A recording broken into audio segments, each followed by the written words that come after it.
ئاڵوگۆڕی ئەم کارانە شتێکی باشە لە بین ناوچەکانی هەرێمی کوردستانە و هەڵەبجە گەرمیان دوو دەستە خوشکن کە لە مەینەتەکانی ڕۆژگارەکە پشکی شێریان بەرکەوتووە و لەنا ئەوانەش کە مناڵ باشدەری یەکەمی ئەو پرۆسانە بووی ئەمە لە بەبوونەوەی یادی چەسپانی مافەکانی مناڵەوە ئەم پێشانگای مەینای پارێزگای هەڵەبجە بووی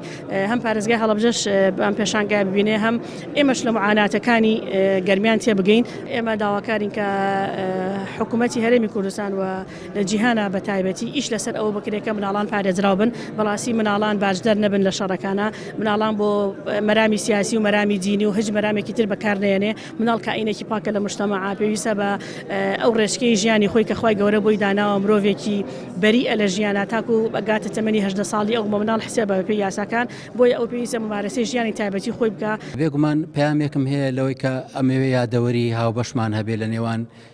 کۆی کەیسەکانی کۆمەڵکوژی و جینۆسایل لە کوردستان چکە دووبارەی دەکەمەوە ناکرێت تەنها گەرمیانێک لە خەمی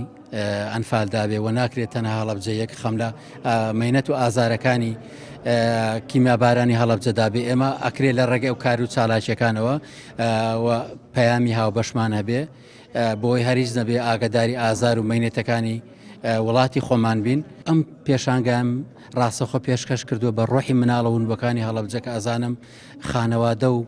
کەسوکاری مناڵەوونبەکان چەندێک لە بارێکی سەخت و دژواری دەرونیدان و چەندێک لە چاوەڕوانێکی سەختدان بۆی دوجار بە چارەنووسی ئەو مناڵانە شاد بنەوە.